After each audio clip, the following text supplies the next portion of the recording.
E aí, meu amigo, minha amiga, seja mais uma vez bem-vindo ao nosso Papo de Sacristia. Meu nome é Marcos e com nossos já conhecidos Pablo, com a nossa amiga Danúbia, com a mulher que será que vai ser pedida em casamento, a Letícia, e com o nosso casado com Cristo, Padre Samuel.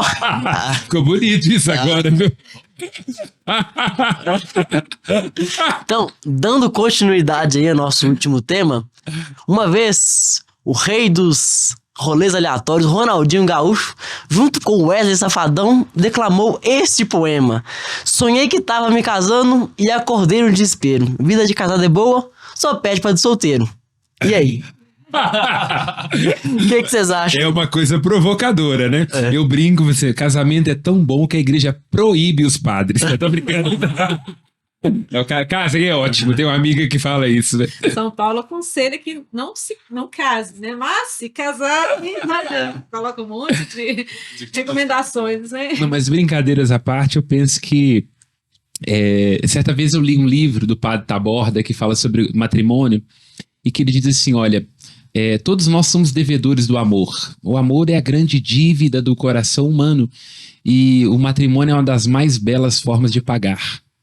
Essa frase me marcou muito porque, olha só, dívida é difícil, pesa, é alguma coisa que eu tenho que entregar, mas é uma bela dívida, né? E Camões traz isso para aquele poema clássico sobre o amor, né? Amar é cuidar que se ganha e se perder, estar preso por vontade, né? Então acho que o casamento é belo, para além das dificuldades, dos dramas, vou deixar aí para os casados, quem quer se casar falar, mas tem muita beleza. O namoro o casamento é um namoro que deu certo, né? Sim, exato. Quer dizer, deu tanto certo que a gente quer construir uma coisa junto, né? Acho que isso é muito belo. E é importante perceber essa construção, primeiro para dizer o seguinte, todos nós casados precisam alinhar expectativas, né? E aí o que acontece muitas vezes com essa questão? Vai para um casamento achando que de repente é só uma mera continuidade de namoro e aí vai vir boleto, vai vir finanças, outras coisas mais e expectativas precisam ser alinhadas, né? Para dizer de uma experiência nossa e que eu entendo que foi muito verdadeira e que nos ajudou bastante de alinhamento de expectativas foi, por exemplo, o nosso momento de vida particular, porque sobretudo ali estava surgindo uma nova vida que é a nossa de casado, né? Quando casamos, eu estava já terminando a minha faculdade ali de 4 a 25 anos, e eu sempre tive o sonho também e o propósito dos filhos, né? Mas essa expectativa foi alinhada. Quando eu coloquei isso para ela, ela disse assim, ok, tudo bem, eu topo, mas você vai esperar um pouquinho que eu também quero fazer a minha faculdade. Ah, que interessante. Então foi uma experiência bela para dizer assim, houve esse alinhamento da expectativa, porque se isso vai desalinhado para um casamento, já começa a ter um conflito logo ali de cara. Já seria de cara um problema, né? Exatamente, para dizer isso. Um caso muito interessante. Mas assim, vocês acham que... Você assustou? Hã? Deu uma respirada. Mas isso é algo que eu converso muito com a Ana, assim, do alinhamento. A gente sempre foi muito alinhado com isso, assim, a gente sempre conversou muito. Até da questão de ter futuros filhos, assim. A Ana é filha única, então ela manifesta esse desejo de, olha, quero ter muitos filhos, quero ter uma família grande, pra viver essa experiência. Sabe, o que ela não teve de irmãos presentes, de ter filhos ali, sabe? De ter uma família grande. É a questão do diálogo, né? Que é tão importante, né?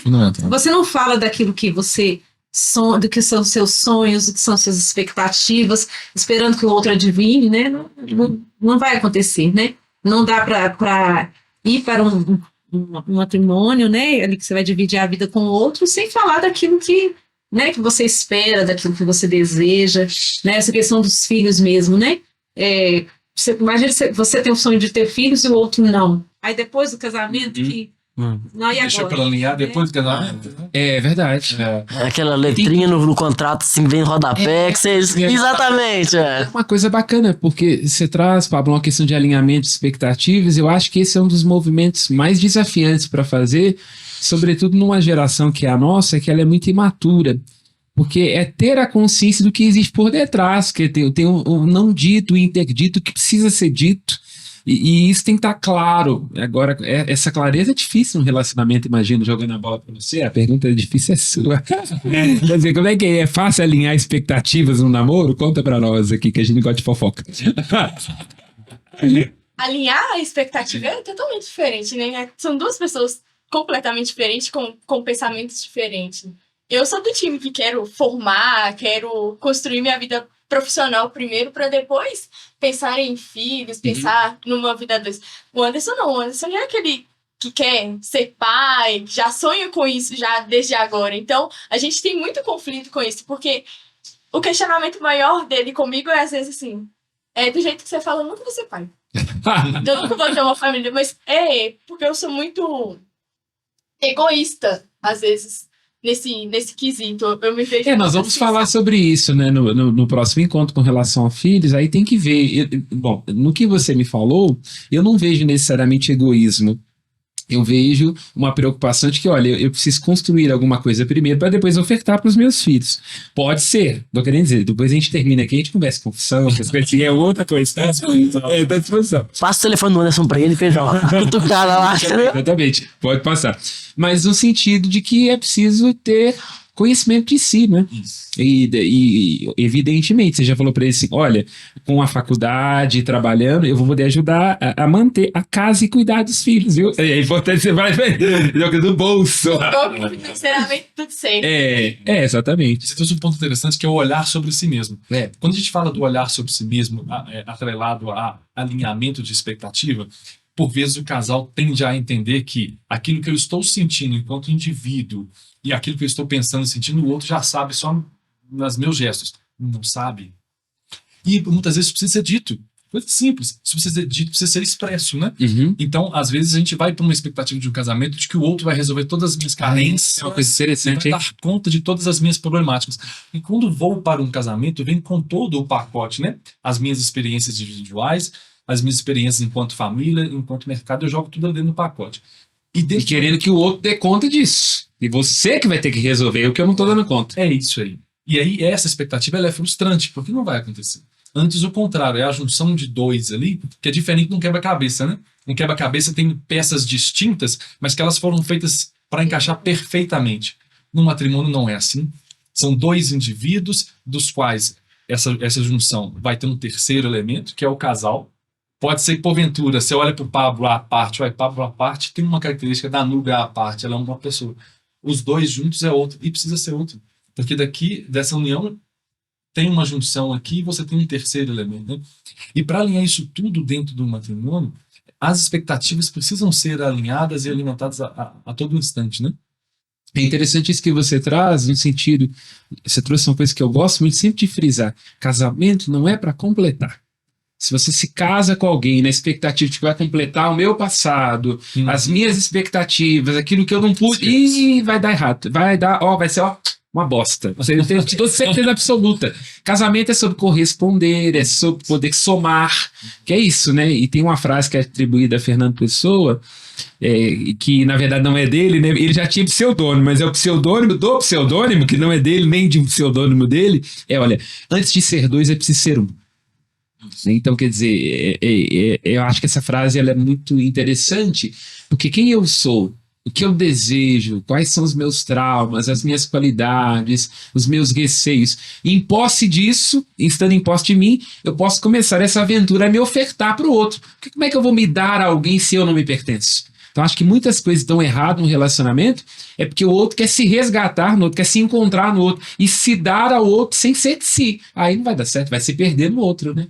E sem... No nosso casamento, eu lembro do padre Carlos, eu não sei se você lembra, ele falou essa frase, né? Seja feliz para fazer o outro feliz. Perfeito. Né? Você não der conta ali da sua felicidade, de buscar, de se encontrar feliz em você mesmo, não é capaz de viver. E a gente pode imaginar que o outro é que está atrapalhando a nossa felicidade, que é o que acontece às vezes, né? Aquilo que começou bem acaba indo para o litígio, é que você vai ter que ter um juiz, uma juíza para determinar aquilo que o outro me roubou, aquilo que do outro também é meu. Olha, imagina. E aí fica aquela pergunta, quem roubou de mim? Exatamente, né? E quando vai para um litígio, eu percebo que aí são coisas distintas. Falam um pouco da experiência de um namoro, que necessariamente precisa terminar em algum momento, né? Ou termina no altar, ou termina porque de fato não é um momento mais de conhecimento, né? Já no matrimônio, vale muito a pena perseverar. Sobretudo para além daquilo que se apresenta enquanto dificuldade, enquanto barreira, é importante perseverar, porque já tem todas outras tantas narrativas que estão ali consolidadas juntos, né? E dentro desse perseverar, são tantas coisas que podem colocar como obstáculo, que se elas não são alinhadas, podem ser como sinais de ruptura, né? sobretudo, como é que um casamento vai sobreviver se a finança não vai bem, por exemplo. Uhum. E tem casais que às vezes eu encontro que um sequer sabe o quanto o outro ganha. Eita. É. O orçamento não é familiar, o Ruim, orçamento é meu, o orçamento é dela, não pode ser. E é um cuidado que eu sempre tenho, né, que nós temos, por exemplo, da questão das finanças, por exemplo, né? Ser posto à mesa, ela sabe quanto eu ganho, ela sabe, eu sei quanto ela ganha, mas para dizer não no sentido de controle, Sim, mas para tá dizer claro o que você tá falando. de um comum que é posto à mesa para dizer, olha, agora já não é só mais meu, nem só dela, é nosso, né? Não dá para ter um individualismo mais, né? Você É. fala em casal, né? Precisa construir juntos. E isso é parte também da confiança e da amizade, né? Que vem do namoro e que é um dos pilares aí do casamento também, né? É porque se você não tiver confiança de que o outro vai somar, eu tenho a ilusão de que ele vai subtrair. Então você não pode saber quanto que eu ganho, porque senão vai me atrapalhar. E como é que funciona? E o que é meu, né? Então é uma consciência interessante que vai sendo amadurecida com o tempo, é lógico, né? A gente não abre nossa conta bancária para todo mundo, né? É. A gente vê hoje, né? E eu se assustar com a minha, negativamente, entendeu? Para, Ah, não seja modesto. Fala para as pessoas com quem que você trabalha. Não, trabalhar é uma coisa. Ser bem pago é outra. Você sabe, né? Você sabe, né? A gente vê hoje a realidade assim, de tantos casamentos, né? Que chegando ao fim mesmo, né? Acho que tem muito essa questão do que até foi falado no tema namoro, de que as pessoas às vezes, no primeiro obstáculo lhe desistem, ou então aquela coisa assim, eu vou casar, se não der certo, eu separo, né? Mas eu vejo também que o casamento é uma vocação, o matrimônio é uma vocação, né? Muitas pessoas não têm vocação, né? Isso é bacana. Isso, né? Eu gosto daquele trecho do Evangelho quando Jesus está falando sobre o casamento, né? Aquele trecho do Evangelho de Mateus. Aí os discípulos viram para ele assim com muita ironia e falam assim: se é desse jeito, não vale a pena se casar. Eles falam: realmente, né? Há homens que nasceram para se casar, outros não nasceram, outros o mundo fez com que não fossem capazes de se casar e outros não nasceram para se casar. Então veja, Jesus é muito preciso nisso, a gente que não serve para casamento e não tem que se envergonhar nisso. Não serve porque é muito autônomo, melhor do que independente. Que independente todos somos e temos que ser. Mas é autônomo e não gosta de dar satisfação da vida. E num casamento você tem que dar satisfação. Nasceu pra carreira solo. Assim mesmo, nasceu pra carreira solo. Tem gente que é assim, porque... Opa, voltou. Inevitavelmente... É isso, né? Às vezes a pessoa quer ficar pra cá e pra lá. Mas é isso, tem pessoas que elas são mais individuais, não individualistas, elas gostam de ir sem dar satisfação para ninguém. Não tem como um relacionamento viver sem dar satisfação. Eu traduzo para o meu exemplo, enquanto celibatário. Todas as vezes que eu vou sair da serra, eu tenho que cuidar de avisar aos funcionários para onde eu estou indo. Eu estou indo para o Retiro, ou estou indo para Belo Horizonte, eu vou dar aula, por quê? Porque, de alguma forma, eu sou casado com a igreja. Então, as pessoas têm que saber. Então, é por isso, por exemplo, que apesar de... Quem me conhece bem sabe que eu gosto de ser mais discreto. Não gosto de chamar atenção, né? Apesar de ter facilidade de fala e por aí vai. Mas eu estou o tempo todo andando de klezma, porque eu sou um homem público. Então, a minha esposa... E apesar que a esposa da igreja né, a igreja é a esposa do bispo, mas vamos dizer assim, né? Nós, enquanto padres, ela tem que saber quem eu sou, onde é que eu tô, entendeu? Porque eu sou um homem público agora, então o que eu faço diz respeito à igreja, os locais onde eu estou, o que eu frequento, o que eu faço não é só meu, né? Então tem que dar satisfação. E para dizer também que da vida matrimonial é a mesma coisa. Do ponto de vista, aquilo que hoje eu tenho de atitudes individuais, não está dizendo só do Pablo mais, já está dizendo do casal Pablo e Núbia, né? Perfeito. E aí tem vários sinais que a gente pode ir percebendo se o matrimônio ali ele ainda continua sendo saudável ou não, né? Um deles é para dizer assim, o quanto que de predisposição o casal tem para cultivar aquelas coisas que são fundamentais e elementares, né? Tem um livro que fala das 5 linguagens do amor e ele vai passar por alguns passos que ajudam muito a entender o quanto é importante esse cultivo para que o casamento ali se torne cada vez mais sustentável, né? Um deles, por exemplo, é dar presente, né? Que é um simbolismo, mas ele vai ter uma expressão ali, né? De um simbólico que é externado para dizer, olha, do meu desejo do coração para você. Nós vamos naquela coisa, né? Não é simplesmente aquilo material, mas a gente vai junto naquela roupa que a gente está entregando e por aí vai. Exatamente. Isso tem um simbolismo importante que é o do dar, que é do entregar, né? Outra coisa que eu percebo também que é importante nesses 5 passos é as palavras de afirmação. Pode parecer banal, mas nossa, hoje você tá linda, né? É um exercício, é um esforço que não é fingimento, não é para dizer isso, mas para dizer de um esforço seu de prestar atenção, de estar no seu olhar para o outro e o quanto que as palavras de afirmação dentro do casamento são positivas, né? O outro, quando tem esse feedback também, fala, opa, então estou sendo olhado, estou sendo observado, ele ainda me olha, né? Isso é importante. Que é interessante isso, né, enquanto você vai falando desses passos que são muito bonitos, esses 5, é de que a gente pensa que o contrário do amor é o ódio, mas não é a indiferença, né? Perfeito. Quando você tem uma indiferença num casamento, significa que o amor já pediu licença e foi embora. Não presta atenção em você, eu não estou preocupado com você, então você faz o que você quiser. O amor já morreu. E aí nesse ponto, de fato, realmente precisa ter um trabalho melhor para poder cultivar essa semente novamente, porque a indiferença realmente é um dos grandes sinais de algo muito errado está acontecendo ali, né? Tem alguma coisa minando aquele relacionamento, né? Um outro passo também que é importante é o tempo de qualidade, né? É o quanto ali você consegue se dedicar ao outro exclusivamente para estar com o outro, né? Porque são tantas coisas que o casal, às vezes, é chamado a dar conta enquanto casal, né? Seja ali para o trabalho, grande parte do tempo é para o trabalho, porque você precisa sustentar um lar, né? Quando tem a divisão também, inclusive, da atenção dos filhos, né? É uma parte que puxa bastante. Tem, claro, compromissos com amigo, com outra família, mas e o tempo para com o casal, né? Há pouco tempo ela me fez um convite irrecusável. Pablo, vamos ao cinema? Vamos? Eu falei, vamos. E aí a gente consegue deixar aquele tempo ali de deixar os filhos com outra pessoa. Vamos. É um momento nosso, né? Pra gente se olhar, pra gente se cuidar, pra gente desde ali no primeiro momento se vestir para o outro. Isso é belo. E que não pode se perder. Por mais que o casamento ele tenha ali, né, As suas rotinas. As suas rotinas, perfeito. Né? Um outro passo também que esse livro vai trazer são os atos de serviço. E aí ela falou da tomada, né? Por vezes a gente é chamado também a ser aquele marido de aluguel, tomar conta da casa, fazer as coisas, né? E por vezes eu me pego também já nessa necessidade de mostrar, né?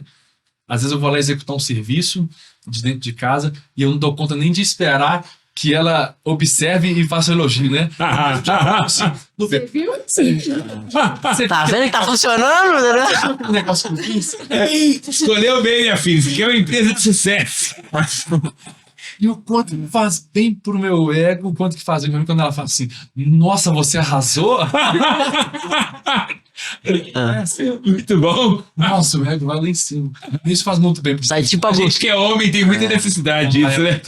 Sai igual o Agostinho Carrara, assim, né? Tipo, olha. Por fim, não menos importante, o contato físico, né? O contato afetivo. A gente falava também dessa questão. Casal, já ali dentro de uma visão de matrimônio, não pode perder o simples, que é um contato de mãos, um beijo de lábios simples, um afago, não pode perder isso, né? Isso é muito importante para a manutenção do Pensar casamento. juntos. Às vezes eu reparo, por exemplo, em alguns lugares na Dinamarca, evidentemente, não aqui no Brasil, mas os casais não sentarem juntos. Às vezes você... Eu tô dizendo, não é toda hora, né? Às vezes você tá com uns amigos ali, ela senta com as amigas, e, enfim, com as amigas. Mas um momento juntos, você vê uma mesa para almoçar e tudo, aí não senta junto. Gente, que coisa... Ali você já vê fisicamente que tem uma separação ali. Perfeito. Não saem juntos, não sentam juntos, não se tocam, tem um negócio esquisito. Não? É verdade. E isso tudo precisa ser cultivado. E para isso ser cultivado, precisa prestar atenção. Né? E aí esse exercício de prestar atenção no outro, ele é cotidiano, ele é diário, né? Mas é muito bonito depois quando você percebe os frutos disso, né? É muito legal quando ainda você percebe que o casal tem brilho no olho. Sim. Né? E esse brilho no olho para dizer de um encantamento que não se perdeu, mas onde, seu contrário, ele está sendo cultivado, né? Apesar de todo o desafio, apesar do boleto, apesar da finança, apesar das contas a pagar, né? É um desafio que vai se refazendo, que é muito belo, porque evidentemente as traduções do amor do namoro são diferentes do período do noivado e depois do casamento e depois mais velhos. Então, quer dizer, o amor ele vai assumindo várias formas, né? E para citar Dom Helder Câmara, é preciso mudar muito para ser sempre o mesmo. Acho que o casamento é isso, você vai mudar o tempo todo. O corpo muda, a ideia muda, as perspectivas, a casa muda, mas sendo sempre os mesmos, né? Isso é muito importante.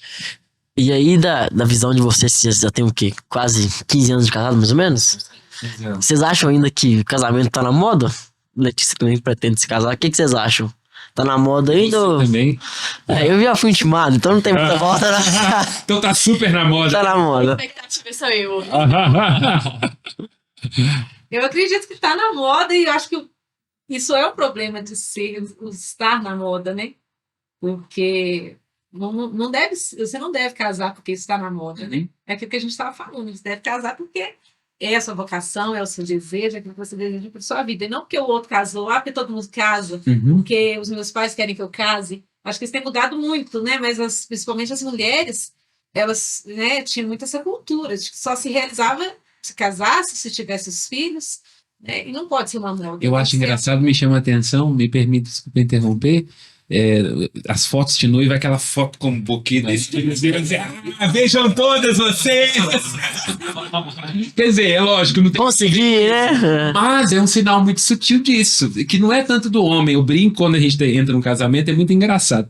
As mulheres, geralmente, num casamento, são todas arrumadas, elas entram muito elegantes, o cara tá chorando com a cara. Quer dizer, é uma outra perspectiva, totalmente diferente. E as mulheres têm essa foto clássica do buquê levantado, que é um sinal de vitória. É curioso, né? É muito curioso para a gente pensar nisso que você falou, porque socialmente falando, há essa construção de que o feminino só se realiza assim, é casada e como mãe, o que não tem problema. Até a igreja também diz isso, que há muita beleza, mas não pode ser a ideia de que, olha, é isso quem vai dizer quem eu sou e eu tenho que fazer isso para corresponder à moda e se não for desse jeito que eu idealizei não vai dar certo, porque isso é adoecedor.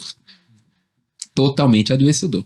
Para dizer o quanto também a gente tem de contato com essas realidades, né? E aí a pergunta-chave foi: casamento ainda está na moda? Sim, casamento ainda está na moda, né? Ele não se pode se confundir com o modismo. Diferente, está na moda, está no modismo. Casamento é algo que nunca vai sair de moda, né? Porque vai transcender ali nas nossas experiências e isso nos eleva enquanto ser humano. Porque é um grande desafio estar casado, continuar casado, né? Só com os fotos. Tivemos uma aula de felizes para sempre, que agora o Pablo não tem defeitos.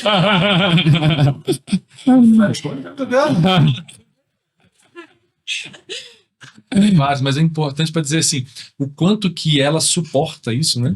Completam, né? As dificuldades. E do suporte para dizer não só aquilo de carga, mas para dizer que quanto aquilo é alicerce. É, né? Perfeito. Não no sentido de que eu vou lançar tudo nela para que encontrar nela a minha completude, mas para dizer o quanto que nós dois juntos caminhamos para uma mesma direção, para o mesmo propósito. É desafiante. E aí para dizer assim, que permanecer no amor é sinal de coragem, né? Muita, né? E é interessante quando você falava de suportar e de julgo, eu lembro, porque as pessoas prestam atenção na etimologia dessa palavra, conjugal. E eu lembro quando eu fui em Brumadinho, uma missão muito bonita, inclusive muito marcante ali no Córrego do Feijão, um pouco antes de acontecer aquela tragédia lá da Vale, e eu vi um vaqueiro ensinando os bois a andarem.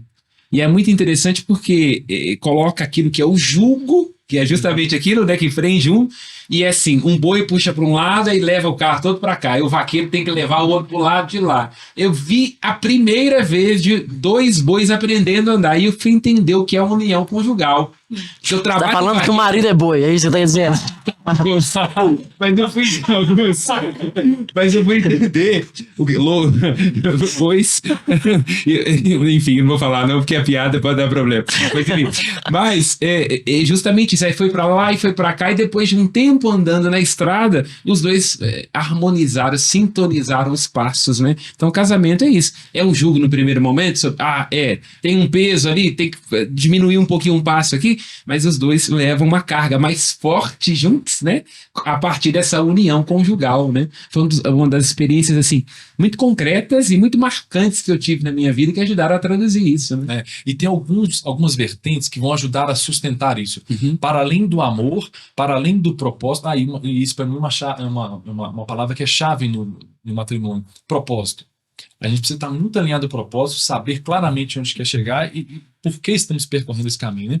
E tem algumas outras instituições que nos ajudam a ser sustento para nós, como, por exemplo, a olhar para a família dos nossos pais, tê-los como exemplo e modelo de vida para dizer, olha, é possível.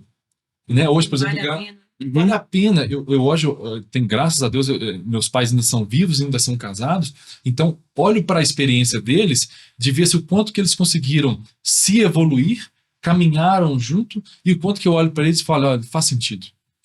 Né? Ali tem um modelo, tem uma referência, né? O modelo tem uma referência. Tem para dizer assim, faz sentido. E veio uma juventude aí que não vai ter muito esse exemplo. É interessante. Muitas das vezes, antigamente, os povos tinha essa coisa do felizes para sempre, de ter que eternizar um casamento, que às vezes viviam um relacionamento frustrado mesmo, por medo do que a sociedade vai falar. Eu não posso romper o meu casamento porque a minha família não vai aceitar. Então, hoje tá tudo bem que normalizado de uma certa forma.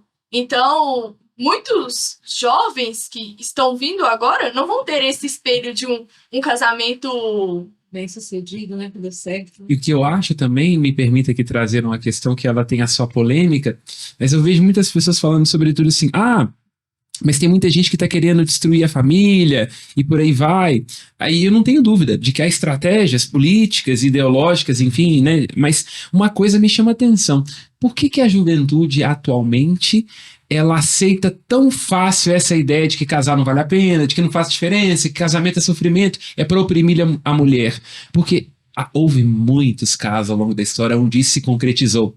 Então, quando a menina chega na faculdade e vê o professor dela falando que o casamento é um instrumento de opressão da mulher, ela se conecta diretamente com o que ela viu acontecer com a mãe e com a avó. Então, não é que eu estou querendo dizer que a gente tem que escutar todas essas pautas que entram aí, mas vale a provocação. Porque pode ser que outras pessoas em gerações antigas não conseguiram dar o casamento como um testemunho de amor, de integridade, de autoconhecimento, de cuidado, de afeto, de fé. E aí cola rapidamente. A pessoa, o professor está falando exatamente o que eu vivi. Sim. Até mesmo algumas obras literárias, né? Quem é bom nisso é o Davi. Mas, se eu não me engano, aquela obra Gabriela, se eu não me engano, alguns anos atrás teve uma novela que tinha um coronel jesuíno. Que, tipo assim, que ele agredia a mulher dele, só usava como objeto sexual. E aí, tipo assim, no final ela arrumou outra pessoa e ele acabou que matou ela. Então acaba que, tipo assim, essa visão disturpada do casamento também acaba que reflete muito. Porque hoje, como tem muita questão de Instagram, de redes sociais, as pessoas pegam cortes de alguma coisa e vão reproduzindo aquilo. E aquilo vai se tornando verdade pra quem tá assistindo. É, de fato, e vale a provocação, porque a gente está passando, e me arriscaria a dizer, nem sei dizer quando começou, mas uma crise desse modelo familiar, que é provocativa. Para além de ser direita, esquerda, padre ou não, crente ou não, a família é a base, é o que você acabou de dizer. Então significa que se nós não tivermos essa base, e aí não quero aqui transformar isso num papo, mas tem que ser a família desse, daquele jeito, não, uma base familiar. Vai ter problema na igreja, na escola, afetivo, vai ter problema na política, porque a família é o início de tudo. Se um é padre, se outro é médica, se o outro é engenheiro, se o outro é gari, todo mundo teve que começar numa família. Então, se a família está desestruturada, desestrutura todo o resto. Todo mundo de uma fantasia, né? Rede social é literalmente uma fantasia. Você não posta suas dificuldades, suas dores. Você é só a alegria, só o perfeito ali. É a família Margarina. Não vou falar de qual, porque não pagou o nosso Mas pode aparecer aqui nesse telão, hein? Estamos abertos a contratações. Mas outra pergunta aí pra vocês que são casados. Quando vocês casaram, vocês tinham aquela expectativa, tipo, quando eu me casar, a Danúbia vai deixar de ter esse defeito e vai melhorar? Vocês tinham essa ilusão ou não? O Pablo vai jogar menos futebol e vai ter mais tempo comigo? Eu trabalhei com uma pessoa que ela falava assim, que o homem casa com a expectativa de que a mulher nunca vai mudar. E a mulher casa com a expectativa de que o homem... Exatamente. Vestido, né? Exatamente isso. Não, mas eu não tinha expectativa de querer mudar o Pablo, não. Tinha mesmo esse intuito de aceitar mesmo, né? É claro que quando você vai para o casamento, a realidade é outra, né? Você se depara ali com situações que você tem que aprender a lidar. Mas não... Mas quer dizer, você sabia com quem você estava se casando, não é? Sim, isso. E disposta a dar conta dos efeitos que todo mundo tem, que eu tenho os meus, ele tem os deles, né? Mas com essa disposição, mas não com esse desejo de mudar. Até mesmo porque esse desejo de mudança, a gente tem que ter muito esse cuidado, né? Porque o outro não vai ser para nós um objeto de desejo, né? Mas, sobretudo, essa completude daquilo que o casamento precisa ser, né? E a gente está falando dessa questão do ser suporte, a gente começa a perceber também que dentro dessas outras realidades, por vezes a crise ela vai provocar algumas evoluções importantes nisso, né? Não só para dizer de rupturas, mas para dizer de sentido nisso, né?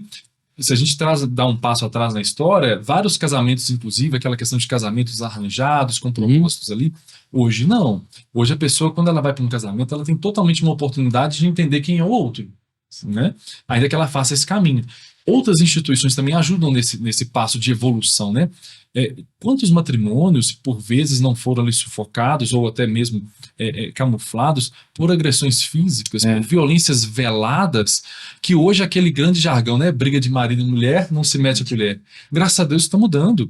Hoje, inclusive, temos questões sociais já estabelecidas para dizer o seguinte, olha, se você for testemunha de uma agressão física, denuncie. Então veja que o conceito está mudando. E isso é bom, sabe por quê? Porque está protegendo ali as pessoas na sua individualidade, mas também protege a instituição. Perfeito. Já que você quer ir para um matrimônio, vá com tudo que ele vai lhe proporcionar. Mas, acima de tudo, a dignidade humana ela não pode ser desvalida, né?